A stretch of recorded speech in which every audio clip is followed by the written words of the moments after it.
mga nadatnan nyo, ay tanggap naman ng tao yun, tanggap namin, mayroon kayong nadatnan na sitwasyon. Pero ang tanong ng mga tao sa liderato ay, yung nadatnan nyo. So ang tanong when it comes to performance is what happened from the time that you took over and over the past 5 years and over even the extension of because people now really frankly are expecting what more can happen in the next few months where everybody is preoccupied with the elections, no? Well, there's a lot that can continue to happen. This politicians think about the next election, diba? Statespeople or we of Daang Matuwid think of the next generation. Hindi kami gumagawa ng solusyon na ang tawag nun ay kick the can. Diba? Na ipasa mo lang sa susunod na taon o ipasa mo lang sa susunod na administrasyon basta good ka.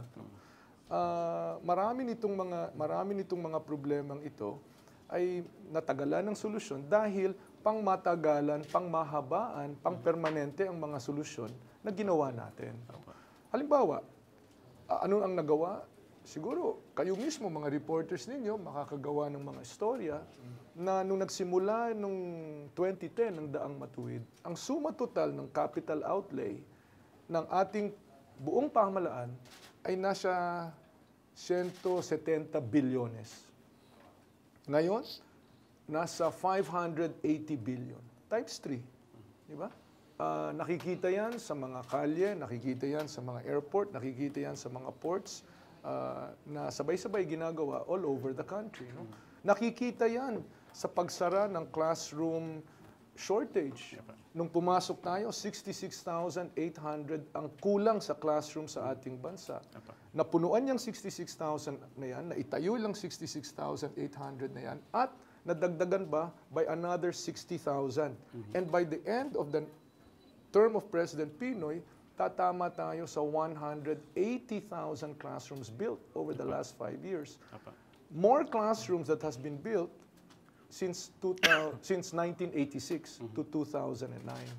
So, yan ang mga halimbawa ng nagawa ng Daang Matuwid. Yung pong sa edukasyon, that's well and good. Pero babalikan ko lang po very quickly yung sa transportation, sa mobility in general. I guess my question is, meron kayo nadatnan, problema yan, it's a given. But over the past 5 years, it now takes me 2 hours longer in the morning and in evening. People are going home late. They're missing out on family time. Yung mga tao siksikan sa MRT. Kumonte ang bagon. You have been bidding for new contracts for the MRT, a lot of failed biddings. There are no major new highway that has been completed. PPP contracts have not gone forward. Where does the acknowledging what you inherited end, and where does your responsibility begin? Where does your accountability begin? You are DOTC secretary for 2 years. No, that's not correct. Okay. Well, let's not play, but you were DOTC but let's get our facts. Okay, Because we're talking facts, di ba? Okay, sige. You were DOTC secretary at the start. You were an integral part of this administration.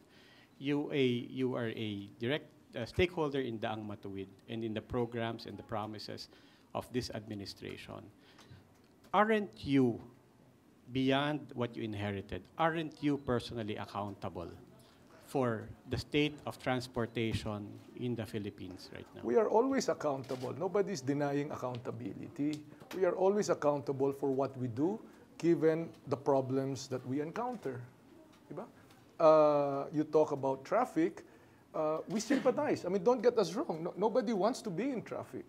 Nobody wants to have people suffer through a 2-hour commute. No?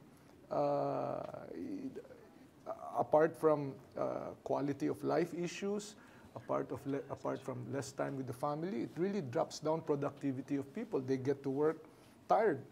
They come home really exhausted and no time to enjoy a family life. So, gets namin yan. No? Pero ang mga solusyon ay hindi basta-basta. Ang bagong highway ay hindi nabibili mula sa supermarket. No? In fact, nakikita ninyo ngayon yung pagtayo ng another elevated line that goes from SLEX all the way to NLEX. Ginagawa na ngayon yan. The first part of that will be coming on stream by middle of next year. And by the end of next year, makokompleto yung elevated highway na yan, which parallels EDSA. No?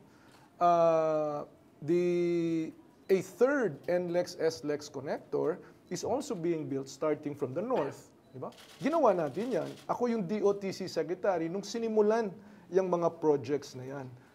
Kayo mismo sa inyong mga archives, makukuha ninyo yung video footage na si Mr. Ang ng San Miguel at saka si Mr. Pangilinan ng Pangilinan Group ay nandun sa harap ni Pinoy na nag-commit na gagawin nila itong dalawang highway na ito.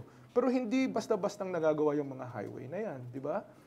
Binibili yung right-of-way, tinatayo yung mga struktura, ginagawa ang mga highway. So, kung ang tanong ninyo ay, ano bang nagawa nyo? During my term, nangyari yung mga pagsagawa ng highway na yan. Hindi natapos, pero ginagawa hanggang ngayon. Kasi hindi pa naman talaga nasa oras yung pagtapos nitong mga gawain na ito. So, if the question is, ano ba ang mga nagawa? Yan ang mga bahagi ng nagawa. No? Hindi lahat ng infrastruktura ay ginawa sa Metro Manila.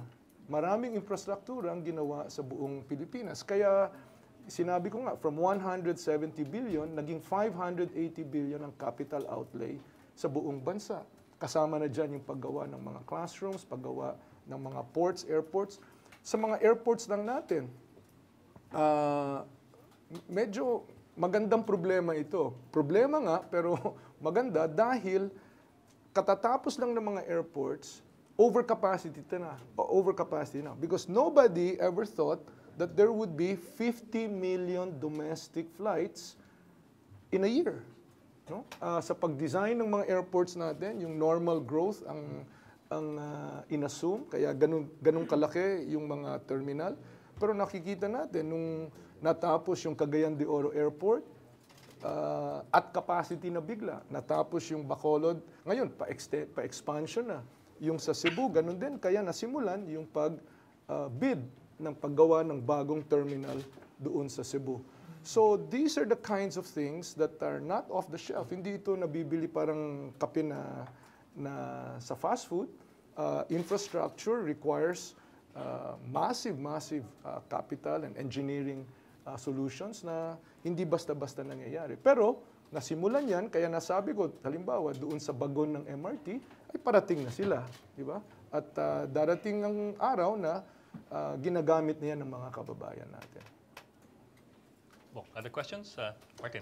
Meron tayong tanong sa Facebook page ng News 5 Everywhere mula kay August Quilates. Tanong, nasan na ba ang remaining pondo ng Yolanda?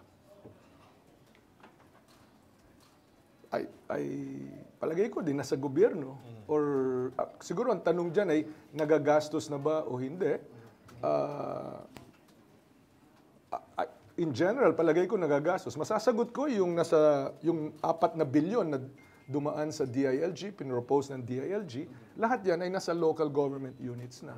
So wala na sa gobyerno yan. Magmula nung Yolanda, hiningi natin ito to fix munisipyo, palengke, at saka civic centers at the municipal level. 171 ang mga LGUs na dinaanan ng Yolanda. About 2 billion of that went to the municipalities that were affected, downloaded to them, implemented by them. The other 2 billion went to the barangays within those provinces na dinaanan ng Yolanda at ginawa na rin nila at implemented sila. Even while I'm here, you can go to the website ng DILG. Ang bawat project niyan ay merong before and after. May letrato, may status, kailan dumating ang pera, at merong after kung completed na. So kung ang tanong ay ano ba ang nangyari, yan ang nangyari doon sa bahagi na nahawakan natin. Ang paliwanag po, Secretary, ng gobyerno ngayon, kaya mabagal yung proyekto dahil inayos nyo yung proseso sa birokrasya. Naayos na ho ba? At kung sakasakaling kayo po'y manalo, pala rin po kayo maging presidente, handa na ba yung Pilipinas from 2016 onwards na mas lalong biblis yung pag-implement ng mga projects? Alam mo, Martin, no? ang problema ng isang bansa ay hindi static. Ang problema na nadatnan natin in 2010, kinailangan ng solusyon dahil yun ang mga problema ng kapanahonang iyon. No? Ngayon na nalutas na o ngayon na naka-advance na tayo mula doon, papasok naman ngayon yung mga bagong problema. No? Halimbawa, dati ang problema, wala tayong airports or kulang ang airports. So inayos ang airports, gumanda yung domestic tourism. Ngayon ang problema natin, ang ganda. Ang daming local tourists, no? 50 million tickets, 50 million flights, passengers, not flights, passengers. Kaya nagkakaroon ng pag-usbong ang turismo sa buong bansa natin. So ngayon, ang problema natin is paano natin palakihin itong mga terminal, ang mga roads to the tourism sites, yung mga hotels and hostels and other lodgings and so on and so forth. No? So, national development is not static. It always continues developing new problems even as you solve old ones. No? Ngayon, doon sa proseso, malaking bahagi ng challenge ng pamahalaan ay ang pagtugon sa paggawa ng lahat nitong mga projects na ito na sabay-sabay. No? Isipin na lang natin ganito, no? Na-take up ito sa kabinete, pero hindi overnight ang solusyon nito. Nabanggit sa napag-usapan sa kabinete, sinabi ko nga na 170 yung unang CAPEX, 580 ang CAPEX natin ngayon. Pero kung titingnan ninyo yung bilang ng mga inhenyero sa gobyerno, yung bilang ng mga CAD/CAM design machines, yung mga nagdi-design nito, mga structural na para matugunan lahat itong mga ito, ay halos walang nadagdagan.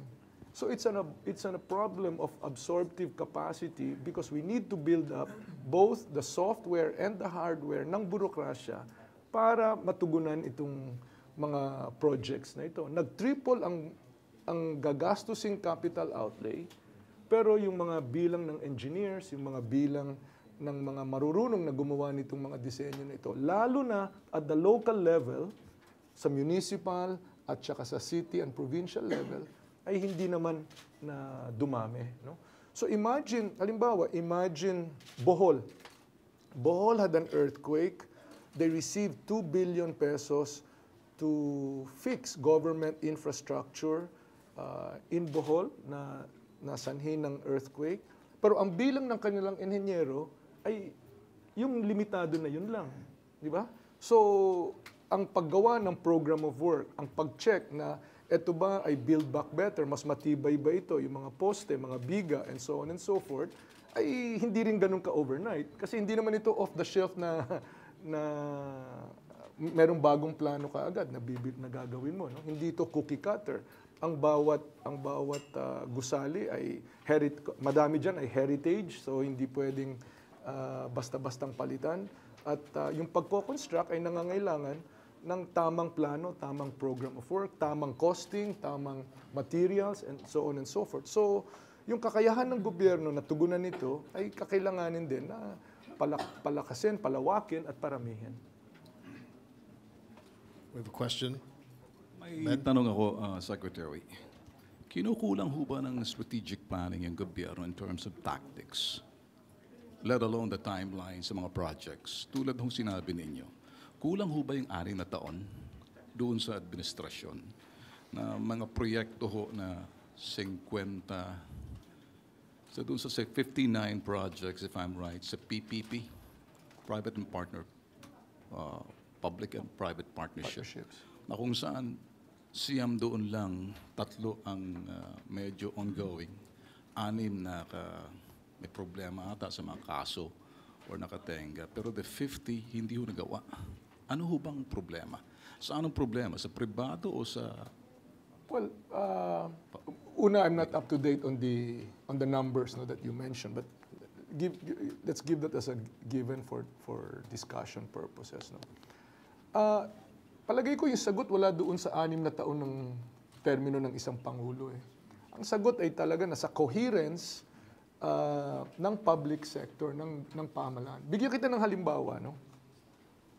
Yung bagon ng MRT, iba sa bagon ng LRT, iba sa bagon ng LRT1 at ng LRT2. So, ibig sabihin, hindi mo, kung merong pangangailangan sa isang linya, hindi mo mailipat yung mga bagon from one to the other. I'm talking of physical size. So, yung mga, kahit maayos pa yung software na pwedeng umandar yung bagon na yan sa reles, halimbawa yung LRT1, pwedeng tumakbo sa reles ng MRT, kahit pa na yung software ay maayos, although the software is different, no? Yung physical dimensions no, magkaiba. So yung platform